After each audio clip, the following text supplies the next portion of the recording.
we're recording. Well, so this is episode. Okay, so season 2, episode 1.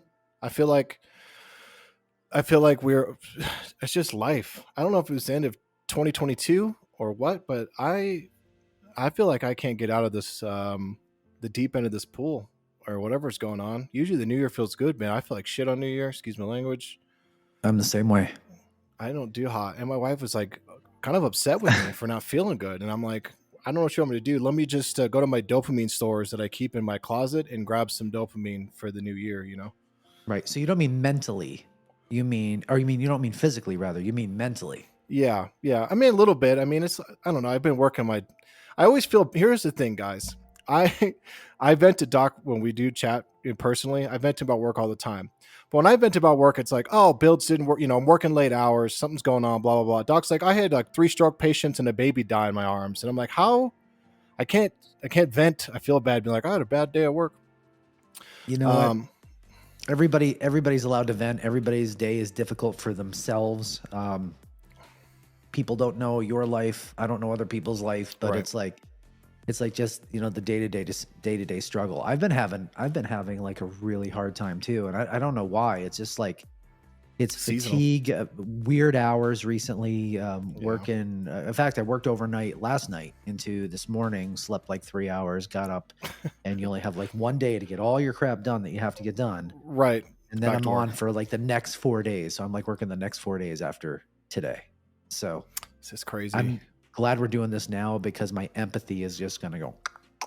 Yeah. I'll tell you what, though. I wish I had been, and I've said this in the past, I wish I'd have been a better human being in school, because I think I would have loved to be an ER doctor. I don't think I'd be as nearly as good as you are and some of the doctors I met, but I think after the military, I think I would have been successful in the rush.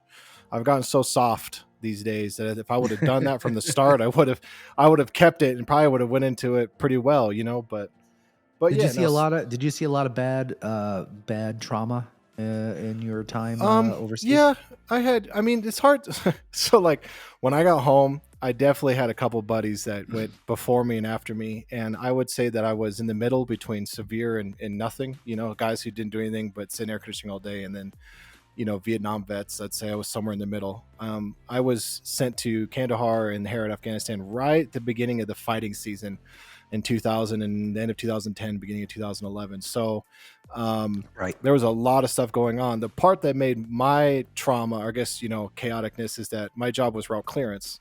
So our purpose is to find, make sure the routes are clear for supply convoys, things like that. And that you're basically driving out into harm's way. And believe it or not, we had our fair share of IEDs and things like that, but they watch those and they like to shoot at you when you're digging up their hard work. So, but you know what? I can't, I've met a couple guys in different places, or Vietnam vets or Desert Storm vets who I couldn't put a candle to, you know what I mean? I wasn't Right. like carrying friends out and, washing the back of Humvees, stuff like that. Some of the more dramatic stuff, but I think nonetheless, it's traumatic in its own way. I'm definitely afraid of airports now. I sweat in crowds. So How long were you out? I did. So a little less than 12 months. I'm supposed to be there for a whole year, and then it looked like it was going to be 14, which is very long and very rare. You normally don't do 14 months. And then we ended up having a couple guys get hurt, and because we were I was in the 555th, and we got sent out, our 37th engineering, we got sent out and attached to somebody else because they had lost dudes. And we were filling in, basically coming in to relieve. And so then when we had issues, then somebody came in and relieved us. So I ended up I would say, maybe in total 11 months, 10 months and some change. I would say 11. 11 sounds about right. So it might have been a full year. I don't remember. After a while, it's just like one big camping trip. But it changed you. Yeah, for sure. I mean, I had some trauma from my childhood, growing up, dealing with some of that stuff. A lot of drugs in my family, especially my dad. My mom had more of a dance with Jack Daniels.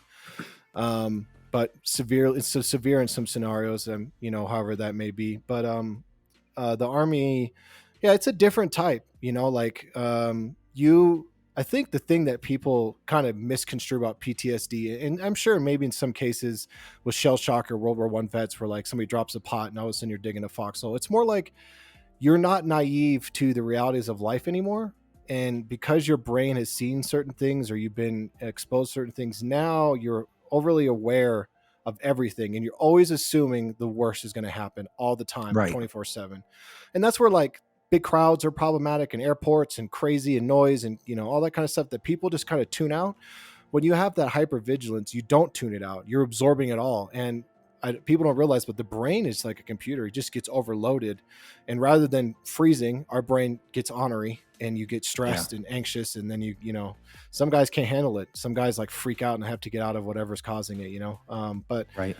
you learn to manage. I would say that on the bright side, I would say I prefer being less ignorant. I don't want to feel crappy all the time because now you kind of have a perpetual anxiety, but I prefer having the hypervigilance because I feel safer constantly aware than somebody like some of my friends and stuff who've never really had something like that happen. And they're so like oblivious, like, hey man, we're in a bad part of town. Didn't even cross their mind.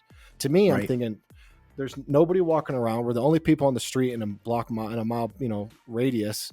There's abandoned buildings. This is not a great place for us to be Your walking. target. Right. Right. We're in the open. It's minimal light. They don't see that. I see that. And I don't want to sound like, Yeah. Chris Kyle because I'm not, but that's the kind of stuff that hypervigilance gives you, You know, people So are also just used to their security and freedom. The yeah, point that's where what they can like rocks walk you. around and it doesn't even bother them. Right. And Right. you know, other Absolutely. Well, countries not so lucky. I think people take advantage of remember being a kid and you like test the law, you would do shit that Yeah. was clearly illegal because you thought you were invincible. If humans, you watch stuff on TV, you watch horrible things like, oh, that'll never happen to me. And I think some of post-traumatic stress is now you go, that can and should and possibly will happen to me. And you know what Right. I mean? And that's the difference. And so now, you're a little more weirded out by the world. It's a darker That's for place. sure. And it's funny because and I don't mean to drone on, but my wife, she's so oblivious to those things. We were in Florida, and I think I've told the story before, but we're in Florida in some backwater town next to Fort Myers, which by no means North Fort Myers is not a great place. And there's a bunch, it's got to be 3 a.m. There's a bunch of people, and I forget, we were coming back from dinner or I don't know what we were doing, but we stopped at this gas station. There's like these people out there. My wife's like, oh, wow, there's like people hanging out. I'm like, babe, they're crackheads. Those guys are enjoying that free soda, that free 99 soda they get at this gas station here. And she's like, I couldn't imagine this area. I'm like, hey, this whole area is known for drug problems. We're like where are you? What rock do you live under?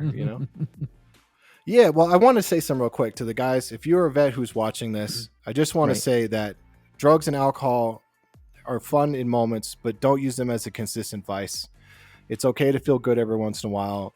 It's not realistic to feel good all the time. You got to learn to be in your skin. I just want to say that because I think we all struggle with it, and it's easy to go down that route. Substance. It So what do they is. call that?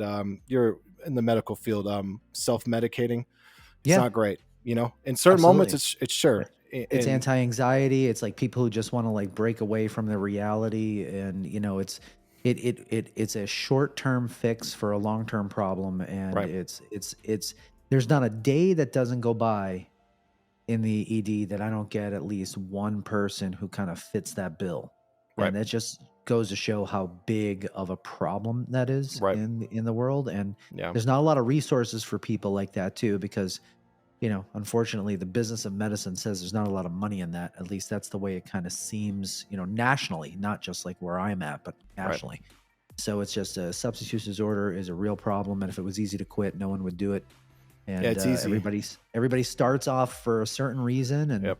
I could stop whenever I'd want, and then all of a sudden it gets you, and then you're like you are Yeah. you are at mercy to that, and, As and somebody, that's what sucks. you got to be strong. And I don't want to go dive into deep, but I know a couple of my buddies. I had when I got back, my big thing was like pain pills for a while.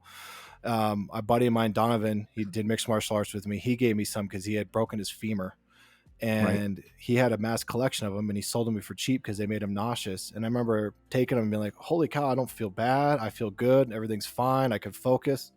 And then one becomes five real quick, and then five becomes 10, and then all of a sudden you're Never, thankfully, not got worse than that. And I quit cold turkey. Nicotine, not now, but I at one point have cold turkeyed all substances, and it's never easy. Yeah. So don't put yourself through that. Find other means, find other hobbies, jump out of planes if you need to. Tarkov gives adrenaline, which is why I play it.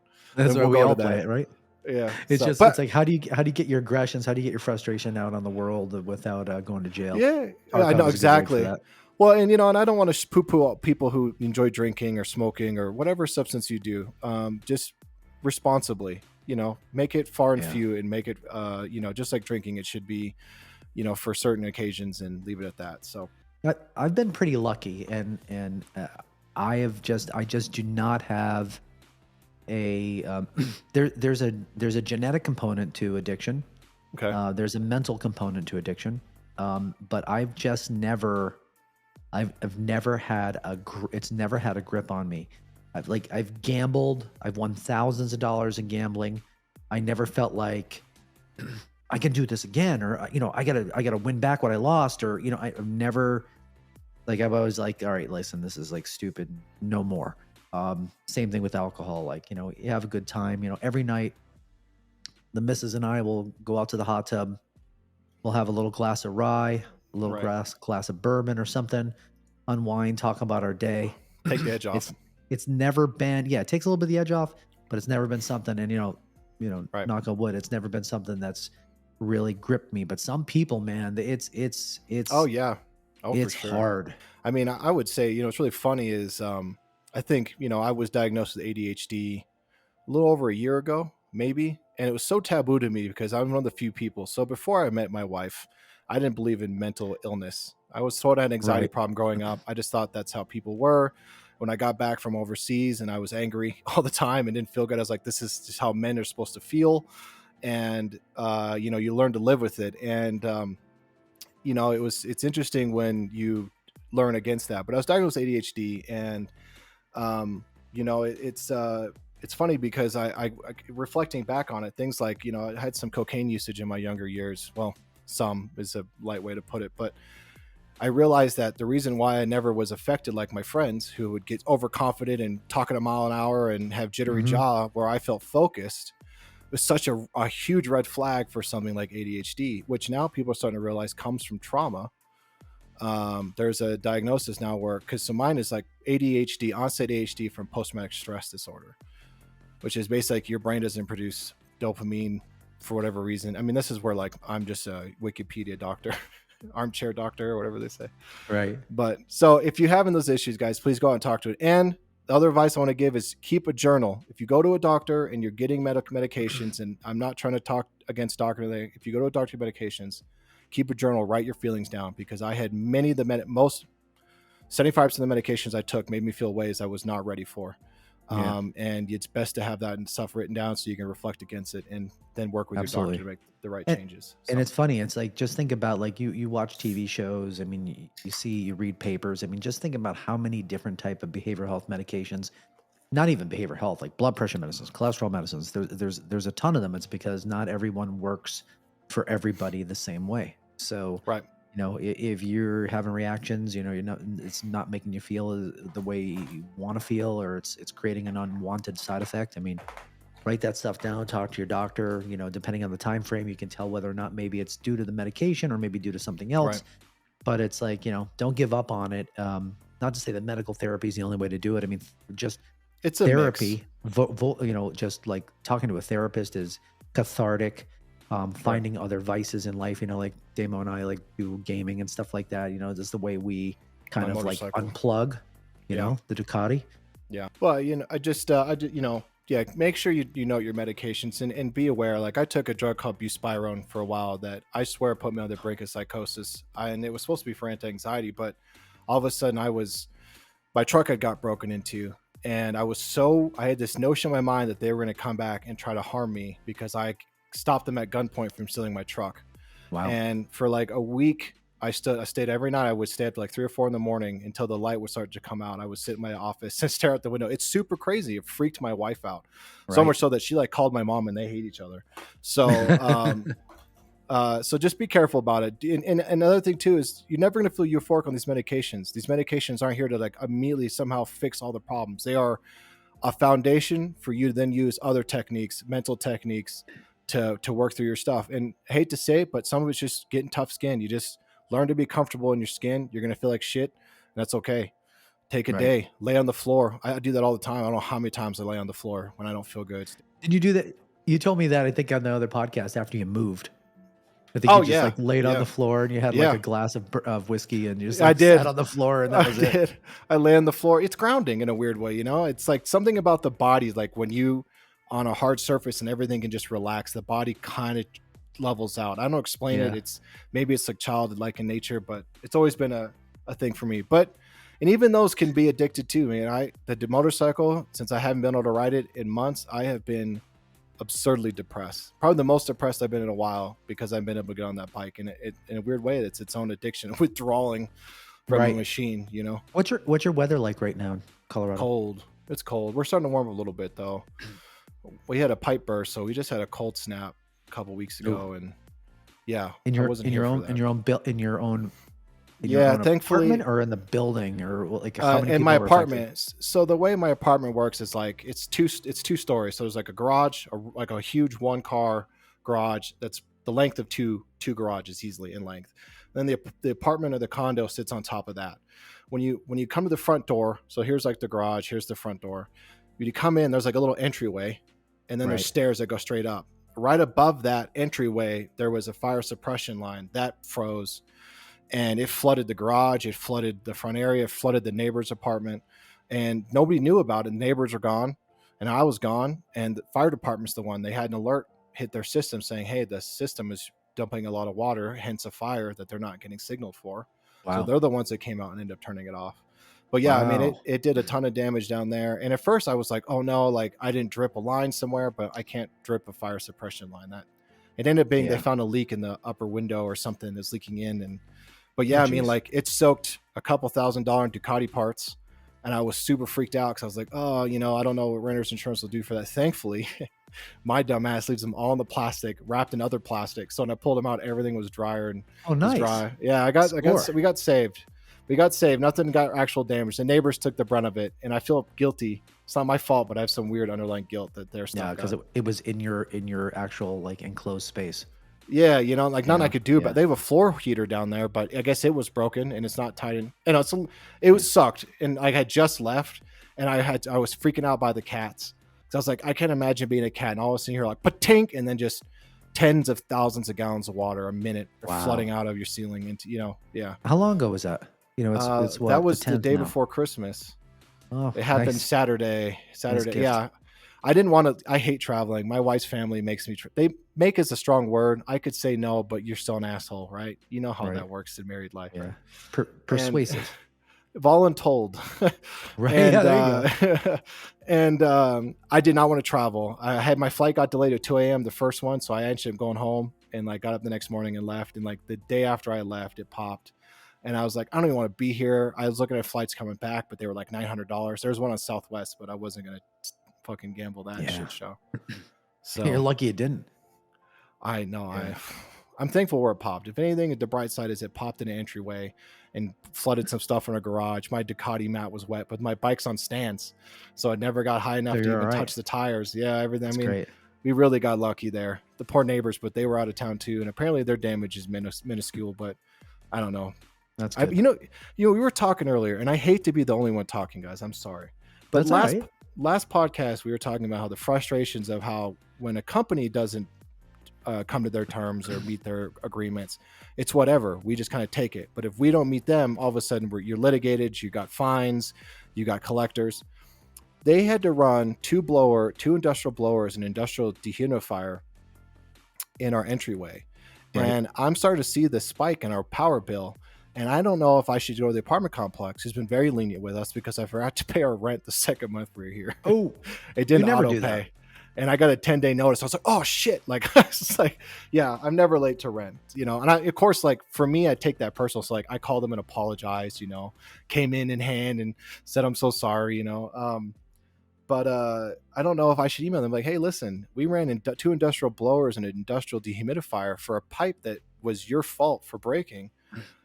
why am I on charge for how many hundreds of dollars in electrical costs now? Like, do you do that, or is that kind of still a dick move? You know, especially for somebody so lenient for us who the second month in didn't pay our rent 10 Yeah. days late.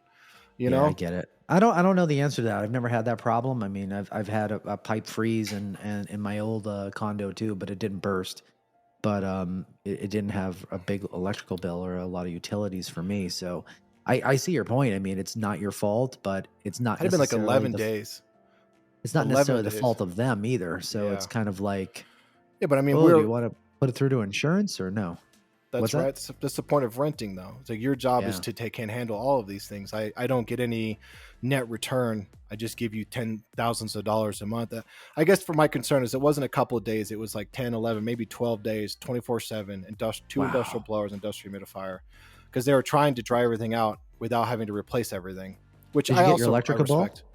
I saw no, I well, so December was like, hey, no problem, no problem. At the end, it was just like boom, but it happened at the end of December, so it's only like $20 more. But $20 for 4 days in December, a difference. I can only imagine what January is gonna look like. You know what I mean? Right. And I'm the kind of guy who like dad angers. I'm like, what do we live in? What is this? The sun? I'm like slamming lights off to the house. You know, so I think um, that it would depend on how much, it's like, risk versus it's cost versus reward. Like right, if it's a couple dollars, like I'm not going to go through the you know, the difficulty of that. But if it's a lot of money, like I might open my mouth and say, "Hey, right. I this figured is it was this over isn't my 150 financial bucks. responsibility." I figure it was over $150. I might say something because it's like, when we were 10 days late, we had to pay, $3 in fees. And like totally understandable. We failed to meet our contract. Thankfully, they didn't throw us out. I've never really missed rent before, so I don't know what that looks like. A lot of my Right. friends who were like not as appropriate, they were like, it happens, man. Don't worry about it. I'm like, yeah, no, it doesn't happen though, dude. I hate to say it, Right. Uh, but I don't know. Anyways, it's weird. Another one of those weird kind of moments in adulthood. You're like, hey, do I want to write? Her name's Haley. She's wonderful. The office girls are so nice. But like, Right. hey, you guys ran industrial stuff on my wall outlet for a pipe that you're responsible for a heater that was broken that you didn't see in your 120-point check. Why am I paying the majority of this bill here? Hi, So Luna. I'm just going to slide this bill right under your door here, and you Yeah, can feel free to like just take that off the rent, or you could just right. pay it and let me know how it goes. Well, the guy that came out to do the first investigation, he was like, he's like, do you want me to give you all the broken pieces? That way they can't charge you. I'm like, what? Why? He's like, I don't want them charging. It's their fault. Like the guy they brought in, the contractor, he like sent me pictures of it and like a video of him making comments. And I was like, and the maintenance guy came and he's like, no, we know this is our, like the maintenance guy owned up to it. Who they're also fantastic. Yeah. So shout out to our management. I'm not going to say who they are, but they've been the best I worked for, the best I've lived under. So that's one of the things was like, is it really worth being a dickhead? Right. Right. So It paints it puts you like, I always talk to and a Karen my light, wife. I talk to my wife that like every time she goes to black and white, like they really have a photo of her in the back office. She's like, customer of the year. Like you don't want to be known in a negative way to My your wife's like people. that too. You know, I don't know. It's Every, funny. There's interesting. I've been watching on TikTok, and you get into that TikTok, like the rabbit hole, oh, and I love TikTok for some addiction. reason, I got this video about this guy, and he lives in, is it Jupiter, Florida? No, What a I think it's name of a somewhere. city. Yeah, he lives in a place, Babylon something, and That sounds like Florida. if you Google it, you'll probably find him. But this guy, Look like, that up, so you Jamie. you tell me what you think of this. This guy, he's a lineman, right? So he's not like a multimillionaire. He Okay. builds he builds he takes out money out of his retirement. He borrows off his retirement. He puts like all of his savings, and he builds like the house of his dreams on the water, right? Okay. So he hires a contractor, and I don't know the whole story, so you may have like questions about it that I don't know the answers to, Okay. but basically the bottom line is this Babylon village has to, send their New York, Babylon, New York, maybe. is it maybe? Yeah, Okay. they have to send their building inspector Okay. to look at the construction, right? The guy inspector completely signs off on everything. Finally, like some other guy comes and looks at him and notices like this house is built so poorly. It's built so unsafe that it's got to be condemned, Oh, and it's not oh finished shit. yet. Like it's there's stuff holding up the center beams in the basement on like, you know, Oh pieces of no. wood that are starting to rot. Like there's all this crap. Like apparently when they were building it, you know how you put like the plastic over the wood so that when the rain hits it, like it doesn't dry out, Yeah. waterlog Yeah. the The wood. But apparently construction stuff. they Yeah. didn't, That and sounds like New basically York. they ended up coming back and having it he had his own inspector. He paid his own inspector to come do it. And the guy's like this house is unlivable. Right. Like I don't know what it's going to cost to fix. You're in the hole like over 300 and some $1,000 so far to build this house. Like, so he's going after the Babylon Village because their inspector like signed off on everything, said it was fine, everything's Oh great. no. That's a big no. Yeah. So this guy is like constantly sending TikToks, like he's recording every town meeting, every time like somebody gives him a hard time. It's like it's a big legal case right now, and he just Yeah. catalogs every freaking day what's That's what going you have to on. do, though. That's what you You have to do, do. because Yeah. people will screw you, Absolutely. as soon as they can, just to get out of like being held responsible for stuff. It's a Money sad is, world. yeah, money's tough. I mean, it's tough. I mean, I don't know. I will say I've done a lot of really bad things in my life. At least I would consider them bad. But one of the things I've never done is like ream somebody for a couple of dollars or money in general. If it's something that I had to pay, I had to pay. It is what it is, or I couldn't pay and I took it the way on the Right. chin. I hate to use that terminology, but um, I've never been one, and I'm a big part believer. And this is a quote from you now: business is business and friends is friends. And in a Yeah. business environment, absolutely, I will take another business over the coals. I have no problem doing that. Business is different. It's not a human being. It's entities. They can be ruthless. But to the people, to friends and family, like I've loaned a couple friends, helping $100 here and there. And they're like, hey man, I can't pay you back and pay you. So I'm like, you know what, man, don't even worry about it. It's $300. Who cares? I'm not gonna put you under stress for that kind of stuff. You know what I mean? Right. Well, that's very nice of you. Well, they've all of them have paid me back. You know what I mean? At least that Right. I can remember. So if you haven't, fuck you, but also not a big deal. Right. But yeah, I don't know. That At least sucks. if you're in like relationships where like one hand washes the other and you guys have like kind of like helped each other out back and forth, Right. and it makes more sense. But you also don't want to be the guy who's always like handing out the benefits to everybody, and Right. and it only Right. goes one direction. Well, my real life buddy Zach, him and I, we ride together. He's my riding Mhm. buddy, and him and I go to Fuzzy's, his taco shop, and they have these like funny margaritas.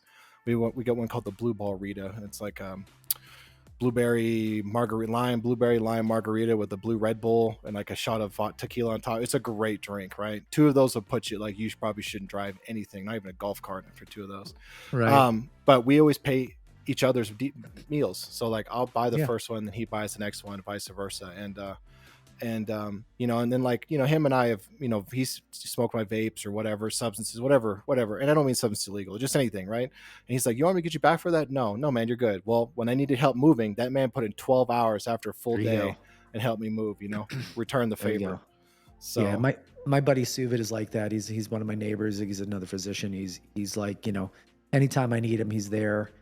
We do the same thing with bills. Like we're always paying each other's bills, but it's like it goes back and forth, and it's what, not retaliatory, but what do you call that when recursive. yeah, I don't know. But basically, it's you do it one time, they do it one time, and it's just the way you live your life with that person, and whenever you need help, I mean, they're always there. Yeah, I know Zach would loan me money, vice versa. You know what I mean? Right. He's that's just what it is. I trust the guy with my heart. So my life. Sorry, I have this is Circus de Soleil cat today. I see They're that. a little triggered because they had the people come in to do the construction, and if you don't have cats, they do not like random stuff being very loud in their environments, and so they're a little Fired stressed up. out. Look how stressed out this one is. Clearly, Yeah. but, Almost unconscious. I know, So stressed out. sweetheart. So what about Tarkov? So what are you thinking? Tarkov. Okay, so Speaking of vices. Yeah, speaking of vices, Tarkov is I didn't play last wipe. I usually take a wipe off. Usually I do about 2 wipes on and a wipe off for every other wipe. That sounds really wrong out of context. And The new ones, this wipe has been fantastic. Obviously, in the beginning, it's always a bit of a cheating issue, and there's bugs and things like that. And whatever. I'm a software engineer and I'm building a game and things. I know that this is. I understand BSG. I feel for you.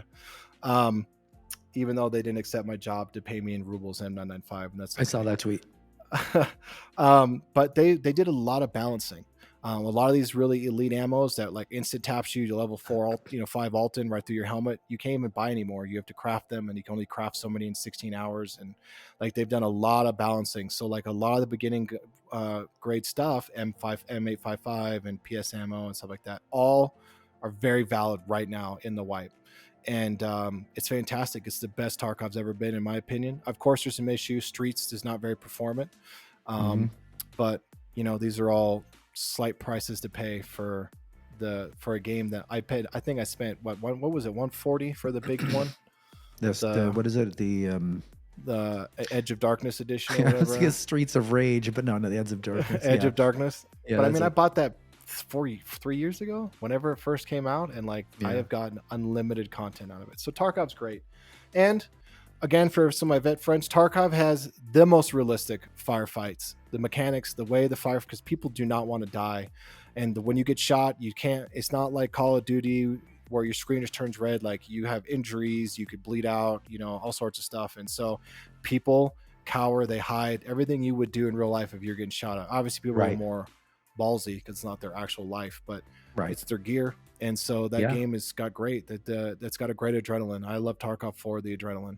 And the thing I appreciate much, you touched upon this. The thing I really appreciate about Tarkov is there's a lot of nuance in the game that is very important, and this is the tweaking that you were talking about with, as far as like the kind of ammo and whether or not it's fair to be able to get one tap so easy. But the point is like you come up with these ideas, and this probably rings true to the game you're making. I mean, it's cool. It's a bullet. It hurts people, and that's great. But I mean, there's so much dialing of just individual attributes of things, just to make the feel right and to make the fairness right. And it's great that you were saying, like, when you get hurt, it's not your body, but they've transitioned that into something different. Like they've transitioned it to like loot anxiety, right? So that's dying you're not sucks gonna, in that game. You're never going to get the anxiety of being hurt unless you wear one of those. They have those vests out now, suits or whatever. Yeah. But even then, it just like vibrates you. But the fun. point is, I always wanted to get one of those. But the point is that how do you instill the fear of battle? And you're not going to do it by physicality, but you're going to do it by like, oh my God, I just brought in this whatever level armor, and I'm going to lose it.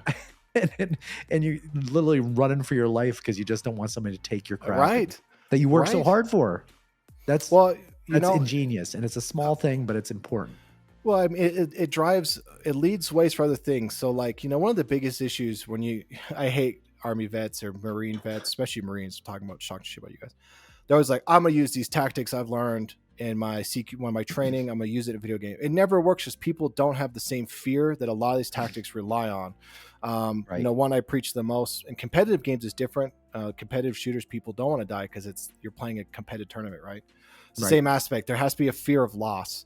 But like violence of action, you got two guys each guy's behind a box. He gets up and shoot, you get up and shoot, and you go back and forth. Well, eventually somebody's got to move. So violence of action in a very simple form is like he gets up, you get up, he gets up, you get up, and you shoot to keep him down. And he doesn't realize you're getting closer before he has a chance to realize you're up in his business. You've got to actually surprise, you're being aggressive, And a lot of games doesn't work because people just get him look anyways. But in Tarkov, why are you going to peek in the same corner if some dude's, bouncing rounds off? You can hear the ricochets, your screen shaking, you're going to get cowered while he's moving up. Also, he's swinging around right and he's just shoots you in the ribs and that's it. It's like those things work in Tarkov. Right. And that's what makes that game great. Even just bullets whizzing by your head creates a slight amount of darkness in your visual field. It just like it gets dim on that side, and it's unnerving. It's really, I don't know. The dimness, I think they're trying to replicate the adrenaline spike, because for those who've never been shot at, when you get shot at, you can, if it's close enough, you can feel it, but the snap, how loud the snap is, as it breaks air past your head. It's like, or your body or whatever. It's such a eye-opening experience. And so in the video game, having them kind of dim your visions, like this immense adrenaline, because the body is like, oh, and Right. I'm assuming that's what that is, It is. I mean, that's Uh, it's like how do I make somebody, because the audio in that game, you know, is to be desired, but again, that's in work in progress. But I right. mean, how many games do you play where you get shot at and you're like, yeah, I'm getting shot at, right? But No, you don't know the true proximity of getting shot at. But right, when your vision is changing next to it, like right. like The crack. I'm gonna The, die. Like yeah. this is not a good situation. So that's these little They things are just so interesting that they do. Well, they took the time to nail bullet audio Mm. relatively, and there's some things, but depending on how close a bullet is to you, if it's at you or around you, they make different sounds: snap, pop, whiz, zing, and you can defer kind of you're being shot at. Well, that crack that you hear, that crack right as it goes past you, that means you're being shot at. And in most scenarios in real life, if it's cloud and you hear that and you feel it, it means it's at you specifically. You know what I mean? In your general Right. direction. Tarkov nails at it. It puts some fear in you. So the other thing that Tarkov does well is the healing. I love the healing mechanics. You get your fucking arm blown off. You don't just like, tap a bandage on it, walk away. Like you got to just cut your arm open, pull the bullet out, staple it shut, and take pain Right. meds. And then, the other thing that I think Tarkov does that people, I think freaks them out is that human beings can be shot a lot. I think people are surprised by the fact that somebody could take 15 rounds of 9mm to their upper torso and live. Not right away, they will die eventually, but in them they don't just shut off. There's like, oh, your Right. HP is 0, that's it. Right. Humans, the body's different, and Tarkov does that as well. So Yeah. um And of course, the slow amount of handicapping that you get for each additional round that you take. yeah, Like you slow down, or your vision starts getting blurry, it starts getting black and white. yep, Just all these you're little bleeding out, things. you're like gasping for air. Yeah. Oh, that's the worst. That's the worst. And you get shot in the stomach or something. You're Yeah, like, yeah. and it's like it's like the dinner bell for everybody on the map. Just like hears you coming around. You sound like the ice cream truck. You're just like, I get so aggressive when I know guys are dying. I'm like, I'm yeah, coming on you now. What are you gonna do? yeah, But yeah. yeah, Tarkov's great. If you never played Tarkov, if you never played Tarkov, I recommend it. I do too. But just be ready to. I like to say it's what I imagine BDSM is like for people who are into that. You don't know why it hurts, it sucks, this is degrading, but somehow, and I'm not kink shaming, but somehow you come back for more because it just tickles that Right, thing you need. That's right. Tarkov. You will And hate that game and it's just continue to like, play it. yeah, it's like, there's the prospect. See, when you're doing really, really good and you're having a really good run, it's like it is huge. It's all Yeah, the adrenaline. You're chasing the yeah, adrenaline, and it's just like yeah. this is fun. You're with your friends. You're like dominating. People aren't taking you by surprise. And then the next map, it can be a 180, Yep. and like you're just dead Yeah. fast, Days in a row relentless. sometimes. Oh yeah. Yeah. So Uh, it's tough. Tarkov loaneth. I used to say Tarkov giveth, Tarkov And taketh. No, take it away. Tarkov loaneth temporarily Yeah. that happiness, and then and you got to pay it Right. back in interest. Yeah, so it really all depends on what you're into. If you're into stuff where you want some realism and you want to feel the emotions, then it's a good game for that. But the Yeah, other problem with Tarkov, and this is an older gamer problem, is time. It's not good. It's like it's a game of leveling yourself up, unlocking different you have a base where you can basically, if you that's collect kind of enough changed stuff, you though can now. unlock stuff. Yeah, but it's still, it's like if you don't have Right. time, like if you're not like Glenn, who basically like shuts I know. Discord off for like a month and He's like literally level just, 40. I know, and he I'm just like like he 16. yeah, he just cranks it out. He just grinds it. And then like, Here's you come home from work, you're like, let me play some Tarkov. I'm level 3. I'm yeah. level 5, I I don't have know. access to the marketplace yet. It's like Yeah. shit like It that. does make it. It does. But I will say, guys, no more than the gun you're using and the weapon you have. It's the knowledge. Now I know knowledge comes from playing the game, and that's the kind of the crutch there.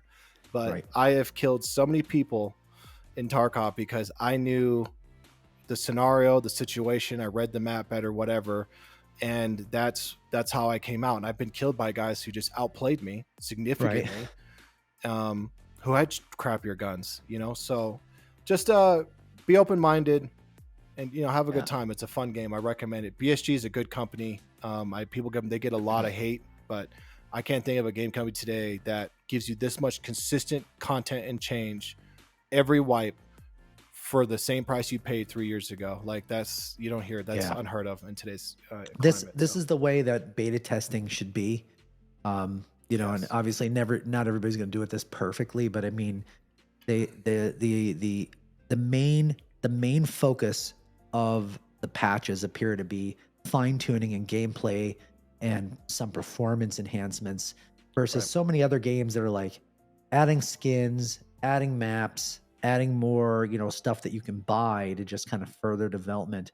I mean, they're just selling copies of their game.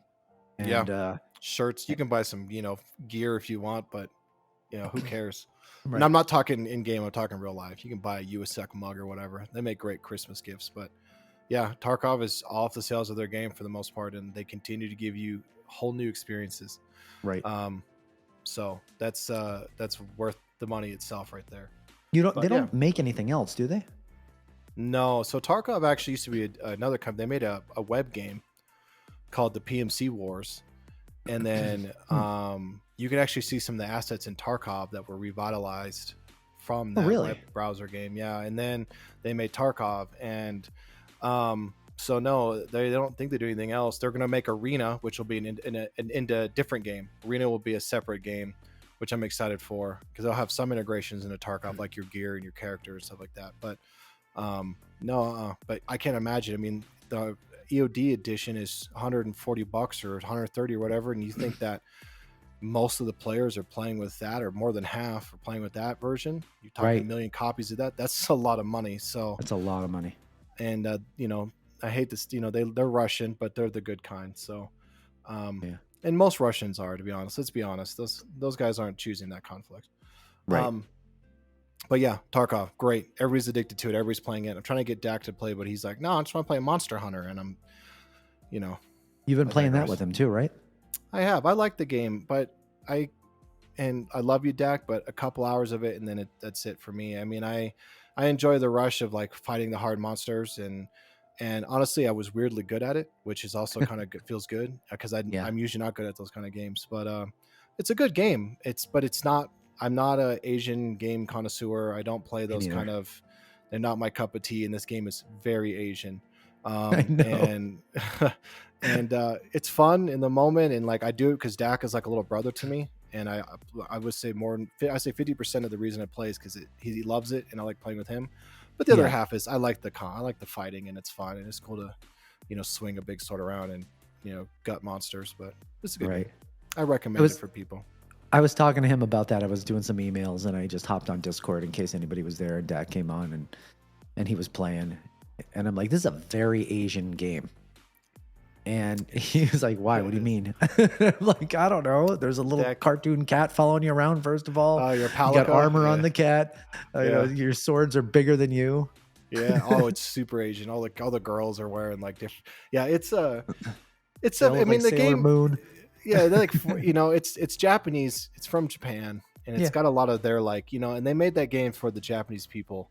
And my dirty Westerner self doesn't enjoy it for all the things that I'm sure the Japanese people enjoy it for. Right. But it's a fun game. I recommend. It's not that expensive. It's got a ton of content. There's a lot going on, but like. I mean, I didn't die until the very end boss or whatever, and Dak was like, I never got this far when I played. So that was kind of a high in itself. It's like, my dumb Westerner ability, apparently I did okay. It's Right. about keeping calm. Honestly, it's like Tarkov. Keep your cool and you'll do okay. So. And you upgraded your PC, right? I did. I got a new motherboard and, like an M.2 and stuff. I had an old MSI X299 SLI Plus board that I used for years. Before that, I had the 2011 V3 socket. So it's the dad of this one. But I went Asus, and I wanted a motherboard that could fit all the stuff I needed. Believe it or not, I had tapped out that MSI board's capabilities. It's the first time I've really tapped a motherboard out. But the Asus board, it's got so much. But I love the price Asus reflects. boards. Yeah. You pay for what you get, though, with Asus. That's for sure. Yeah. You know what I I mean? love Asus boards. I've only bought Asus boards. I've had one catch on fire on me once, but How all many the years other ago ones was are that? good. That had to been back in the day. That was, geez, Like a leaky that cap or was something. that. Yeah, that's what it was. It was capacitor. It was Yeah. 2000 and probably 3 Yeah. or something like that. Okay. I mean, all of a sudden, like I was. Wait, when did I get out of my? Maybe 2000. Sorry. Somebody get this man water. Jamie, can we get a water in here? Sorry about that. Tickle in my throat. It was about 2005. I had moved from Pennsylvania back to New Jersey, or into New Jersey, and I had a couple more days to finish off at the end of my residency, and we moved. We took everything and moved. I was actually just staying over a friend's house to finish like my last week out there, and literally, I get a call. The computer room is all smoke. I'm like, oh no, what's going on? I'm like, is it the computer? She's like, yeah, I think it's the computer. I'm like, unplug the computer. And then she like looked inside. I had an old Lion case with a window in it. She's like, oh, there's Yeah. this one big burnt part on the motherboard. She sent me a photo. It wasn't near anything that was plugged into it. A capacitor must have blew. But that was the gap in building PCs for many years, because my ex-wife was like, I want a computer with a warranty, and I want to make sure that this doesn't happen. So we're buying a Dell. So I bought a Dell XPS. But Those like are when good computers though. they had remember they were huge metal. Yeah, but big. They were good computers. Dell made good computers back then. Yeah, they were good for what it's worth. But I mean, right now I'm back to building my own, and I'm much happier to be able to get what I want out of it specifically. Right. Well, yeah, no, I had a couple Dells back in the day that I shoved graphic cards into because they were cheap. Yeah. Sorry, guys, it's about bedtime, so I need to do that, because if I wait another 30 minutes, I'll be a mess tomorrow morning. It's weird that medication works like that. Is it really? It's quetiapine, so it's like, you know what that is. It's like the medication for dementia patients. Yeah. However, if you don't have dementia, you sleep very hard. And I don't take it all the time, but with everything that's been going on recently, I've been taking it, because there was a while there where I was only getting 4 hours sleep a night. And after a couple of weeks, that really catches up to you. Your brain is like, bro, like you wake up and you feel like the day didn't stop from previous. Right. And that's when you know. But the quetiapine, or whatever you want to call it, it puts me in the ground for a good 10 hours. So I like to time it. So when I take it, I don't wake up and just be like an absolute worthless person at work for an hour. Because I've definitely been like, hey guys, I'm coming in late, because either I sleep in my bed or I sleep in my desk. Not my choice. And the older you get, the harder it is to deal with that. I can't stand grogginess. It's probably my least favorite feeling. And you know what? There's a lot of feelings I don't like. Food poisoning, nausea, whatever. But grogginess is my least favorite. I just hate that you have no control over it. Yeah. You know? It's kind of like you're walking in fog all day long. It's tough. It's horrible. And if you're like, oh, take a cold shower. I already take cold showers. And on top of that, sure, it wakes me up. I'm a computer guy now. So I sit down. My brain's like, oh, hey, you're not moving anymore? Here's all that sleepiness that you had an hour ago. You know? Yeah. So hate it. I ended up with the GI bug last week for just a couple of days. Me too. I was at work, and it was like 2:00 in the afternoon. I was like this, sweating, just like sitting at the desk, and just like no, I was just like falling asleep. I was just like so exhausted. Oh yeah. I was just sitting there like, man, you're usually much more talkative than this. I'm like, yeah, I don't feel dead. Good today. Yeah, what do you, as a doctor, you can't go home. You just gotta suffer through that. No, you can't. I mean, you got to be like really, really sick to get out. I mean, you got to be sick. I mean, we'll wear masks on. We'll, vigorously hand wash, to take care of people, but you can't just cut out. There's not often a person ready to take your place. It's so dangerous to be tired doing that line of work. I can't imagine that, you know, I guess in the big picture though, it's probably not nearly as painful if the doctor's not there, Right. No offense to nurse practitioners. Well, in a lot of places, I mean, most places you need, not everywhere, but with nurse practitioners, but with PAs and stuff, I mean, you need to have what they call a collaborating physician, who is usually on site. I mean, I guess keeping them in check. there's some hospitals out in the Midwest that are just like only staffed with like PAs and NPs and stuff. We have those But here. but in our neck of the woods, I mean, you have to have a doc there. I mean, it's Yeah. different hospitals, different rules depending on what they want. Right. But yeah, Right. you got to be there. Yeah, I can And imagine. yeah, so Hey, it's here's a lot of sickness right now. kind of a sideways question for you. Is there a lot of like amphetamine usage in the doctor world? Like, or There stimulants? there Cocaine? there is. I mean, it's talked about in like a lot of articles and stuff. I don't really know anybody who's done Right. that, but It's such a uh, tight elite group, yeah, you know. it is. I mean, I've seen a lot of substance use disorder in the medical field. I mean, amphetamines is you're talking about just like fatigue to be able to keep going, to keep Yeah, on like going on. Adderall, or like, I hate to say Yeah, cocaine, but cocaine is a good like awakening state. I know it doesn't last yeah, very long, but it'll break you out of your a yeah, coma for a minute. You know what I mean? yeah. I mean, some of the docs, have done that. I mean, I've seen a couple vets who are actually taking veterinarian medicines to either stay awake or for just substance use in general, or euphoria, or Right. at that point it becomes it Self-medicating. becomes a dependence. You need Yeah. you need to have that, or you're going to get really sick if you don't have it. But I haven't known anybody. We're all on like energy drinks, or Oh, this. love my Have you ever had caffeine. Celsius? This is like new. Uh-uh. The I know what camera's it gonna is. follow it. It's fantastic. It's literally, it's like no calories. It's such a nice, refreshing change from drinking like soda or coffee or typical caffeinated crap. They'll probably write an article in 2 years saying it gives you cancer, but Monster. I drink these rehabs. Now here's the deal. You look at oh, Monster, it's just all sugar. It's actually not. So the rehabs are, I'll read this option out. It does have some things. All energy drinks have things that probably shouldn't consume in quantity. But it's only got 3 grams of sugar, and it's only got 25 calories a whole can. That's not much. I limit to 2 of these a day, so 50 calories in liquid is nuts. No, that's not bad. However, we are rocking a sweet 160 milligrams of caffeine per can, so 320 milligrams a day of caffeine. And I'll tell you what, it doesn't do much for me anymore. I have to consume a gratuitous amount of it, and even now, then it becomes an anxiety and aggravated issue. You know what I mean? Caffeine is a crappy drug in itself. It is. But man, I can't function without it. I tried stopping, and I was like taking naps at work and falling asleep at my desk and honoring headaches, and I was like, what the man, I quit harder drugs that didn't suck this bad. That's weird because I don't feel that. Like when I do caffeine, It takes a while. I feel like I have to drink it because I'm used to drinking it, and I feel like if I don't drink it, then I'm going to be in trouble. But when I haven't drank it, I don't feel any more tired or awake. How much or do you anything, drink a day? But I get a freaking headache if I don't take it. I'll tell you that. Horrible. That's one of the ways they diagnosed my ADHD was my caffeine consumption.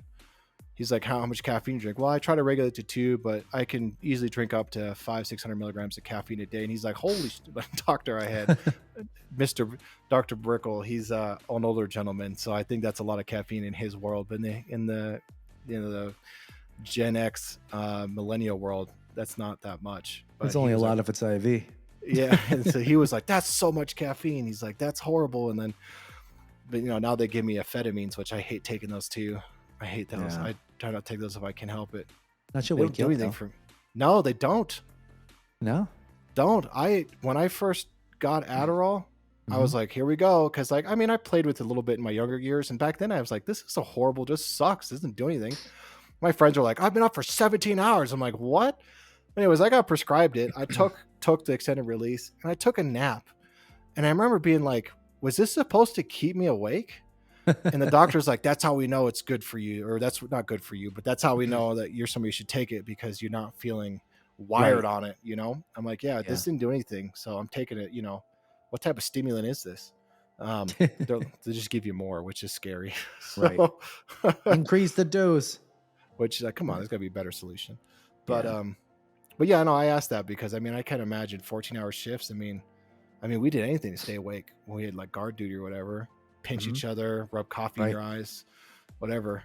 I remember when right now we do 10s. but there is a you get used to it, right? So if you're gonna start working like overnight, so the ER is tough because like tomorrow, for example, I'm working 12 to 10. The Okay. day after that, I'm working 12 to 10. The day after that, I'm working 7 to 5.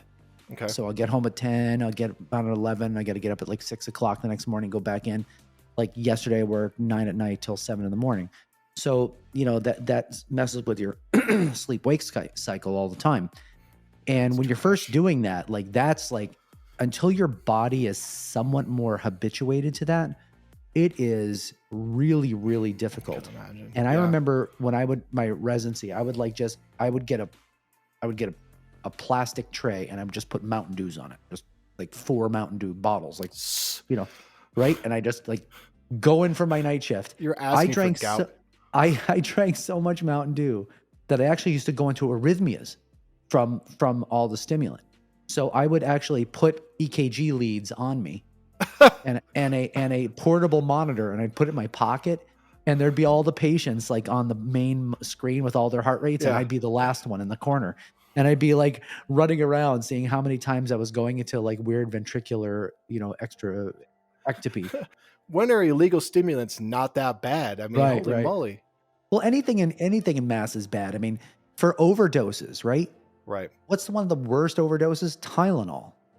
Like, oh yeah, like liver disease, transplant, like kills you. That's horrible. Motrin, it could wipe out your kidneys, give you an ulcer.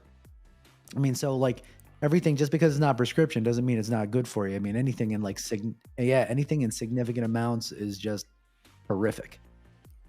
So yeah, I don't think I've ever been arrhythmia. Not that I can think. Maybe in my younger years, because I used to drink NOS, like chugging water. And NOS energy drinks are not for the faint of heart. I gave one to a buddy of mine who drank Red Bulls. Pretty much, he had 2 Red Bulls a day. I gave him one of my NOS, and he was like, "I have to go home." I'm like, "Really?" What was he feeling? Just like headache, jittery? Yeah, he's like headache. He's like, "I'm super anxious. I can't get out of the bathroom." I'm like, "Bro, you drink a lot of Red Bull." He's like, "This is not a Red Bull." Yeah. And the problem is I gave him one of those tall cans, and I was assuming that he would drink it throughout the day, and he slammed it in about 2 hours, like I do. And I was like, "Dude, we have different tolerance to, same with like nicotine." I remember the first time I chewed. Oh my god, it was like bliss, nicotine bliss for the whole day. It's just like now it's like there was a point where I could chew all day nonstop, and it just like didn't do anything. And honestly, I think nicotine's the worst. No, I was just saying it's the worst. Nicotine's the worst. I took a big hit once of Skull, and yeah, and it was it like a pouch or like loose leaf? No, it was loose leaf. It was like fine ground. It was fine ground. Shit. Yeah. So I used to I'm just gonna funny. Get out. I used to chew tobacco in 7th and 8th grade, right? We used to do Red Man Plug, Applejack, Beech Nut, like all that stuff, right? Red Man's big man chew. Yeah, whatever we can get. And they used to like just sell it to us. No one questioned us. They just give us packs of tobacco. What a time. We used to use a little bit at a time, and it was fine. So it had been many, many years. I had to be maybe in early college or late high school. Friend comes up to me. He has this cherry skull, which I've never seen before. Usually skulls are like disgusting. The worst. It's pine green thing, and this was in a red thing. And he gave it to me. It's like it's cherry, and I took it. And all I can tell you is that I went through the stages of intoxication in like 30 minutes, like everything. And it was like I felt some buzz. I was really, really happy. I was tired. I didn't feel good. Puke my ass off. Had to go home. And that was like within like 30 to 45 minutes. It was like that should be a whole day of drinking, and it was like compacted into this little thing. It was horrible. Much. Yeah, it was horrible. I chewed, I guess I would say 9th grade is probably when I started chewing, and it was whatever I could get my hands on. So at the time it was like, like a Skull Wintergreen or whatever Skull's mint. I hated it.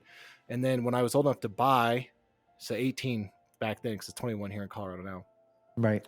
Cope long cut, Copenhagen long cut, no flavors, no nothing. Just they call it cowboy tobacco, cowboy chew, because it just tastes like shit. It's a horrible chewing tobacco. You're like, oh, what's in it? It's just tobacco leaves, some butter and salt, but like it just tastes like cow shit. I don't know why, but like, yeah, and at one point I would chew through 5 to 6 cans a week. Oh, That's a lot of wow. A tobacco. week? A week, yeah. So they used to Oh, call them a log. It's 5 cans, so probably about a log a ugh. week. Yeah, nonstop. I'd wake up, put a chew in. I'd have a chew in, go take my first chew shit. Replace it, another chew, another chew, another chew, another chew, another Get your chew. I cup. mean, yeah, yeah, just whatever. Once I would spit it out, eventually it'd be gone, and just put another one in. It got that bad in the Oh, army. The reason it was so great in the army is because we could do something. Like smokers had to go to smoking area. They couldn't smoke in the Humvees or the the MRAPs. They couldn't do any of that kind of stuff. But chewing, nobody can say nothing to you because right. it's the couple times where somebody who cared, we just swallow it, which is Ooh. stomach ulcer questions. Yeah. So no wonder I have heartburn today. But yeah, I was pretty careful the first time I chewed tobacco. I didn't take a huge amount, but I definitely went through the stages where I was like, afterwards, I was like, that wasn't great, but I I kept know, doing it. right? I kept doing it. I've never thrown up from chewing tobacco. I got close. My buddy had like this Jack Daniels Copenhagen, and it was awful. It was awful. I'm like, dude, just go buy some normal Cope and just soak it in Jack. That would have been 100 times better. I can't do the wintergreens. My buddy had blueberry skull. I was like, this doesn't taste like this. Is like blueberry and cat shit with some litter mixed in. Like, what is this? I didn't even So know they made blueberry. Red Man was probably the hardest one for me because it came in a Right. pouch. Yep. There's a big leaf, and you bite it. And the guy that his name was Randy, he's called Big Randy. He was like 6'7" or 6'8", huge dude. He used to chew, just had a little white styrofoam cup, Red Man. And I was like, I'll try it, Randy. I could chew Cope all day. It didn't make me like vomit, but man, I was like, how do you just rip this off? Like just big old, Disgusting. I don't know. Yeah, Red Man that's a big man. It's funny because you're like, I was in 7th, 8th grade doing it, but in my generation, Red Man, that's a big man. That's a grown man's chewing tobacco for sure. Yeah. You know what I mean? So Yeah. don't do it. Don't do nicotine. It's the hardest drug. I have quit every drug you can think of outside of like methamphetamine and heroin, nothing like that. Nothing crazy. But I mean, cocaine, pain medicines, normal medicines from doctors I just didn't like, cold turkeyed them. Yeah. And nicotine was the hardest by far. Yeah. And still to this day, I can't get rid of it. And it's funny. It's just because it's such a cash cow. That's why, no one's ever going to get rid of it. It's the worst. It creates so many problems for people. It's so shitty to get people diagnosed with lung cancer. And there's just so much, it has such a grip on people. And yet it depresses. I don't know. And they just keep taxing the shit out of it. And you know what? Everybody keeps paying it. It's like $10 a pack. I'll pay that. Like, it doesn't matter. Yeah, it doesn't matter. You get so used to it. And oftentimes I think it's like an oral fixation or an anxiety management more than the nicotine, Right. Usually my first vape of the day, I'll get a little bit of a buzz from it. But, God, if I could never go back and never do anything, nicotine would be, I'm grateful I never smoked cigarettes. I will say that. But chewing tobacco is not much better, if better at all. Yeah. So I do smoke a cigar now and then, though. I do love me a cigar. Cigars will also put you through all of those stages very quickly if you've never smoked a cigar before, because cigars are potent. And right. I dated this girl named Alexis, and they're from Texas, and her dad was Alexis from Texas. I know. Right. I'm not the ones they're not the one I wish, right? But her dad was this big old heavy set burly Texas dude, just deep old voice, and he used to smoke cigars on the patio, in his back patio in his house. He goes, I'll tell you what, you can date my daughter, but I want your soul. And he'd point this big old like Texas finger at me. I don't know. He used to stereotype through and through. But he wanted after dating his daughter for a month or two, he wanted me to smoke a cigar with him. And I was like, sure. He's like, it's gonna put you on your ass. I was like, I don't know, man. I chew tobacco. I'll be all right. No, that cigar screwed me up. Royally screwed me up. He probably enjoyed every minute of watching you squirm too. Oh, I didn't get sick, but man, I was loopy. I couldn't walk.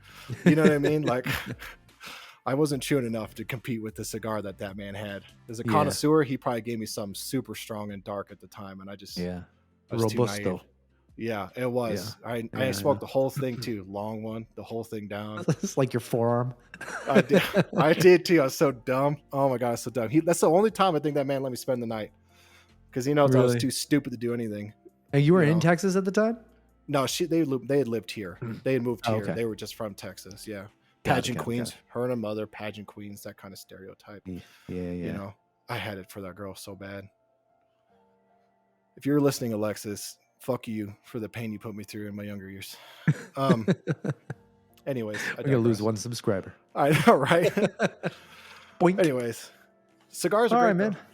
It's But about an hour and 5. yeah, So sorry we should guys. I probably know cut it. these have been a little crazy, a little random. We've been trying to be a little less. We had a lot of requests from friends and family and just viewers that said, "Hey, just do random, be natural, be open." So Yeah, that's what we're trying. So let us know if you're absolutely. liking it. So this is season 2. This is our Right. first, we did 10 episodes last year. Couldn't believe it was 10, and we'll try to do 10 this year. But Yeah. it's good to get this done, and it feels good to get back into the run of things, and hopefully 2023 will God, I hope. do a little better for us than it's been over the last week and a half. So I think there'll be some big changes this year. So we'll see how that rolls out. But we'll be here nonetheless. all right, man. Good See you talking to you. guys. Have a good one. Bye.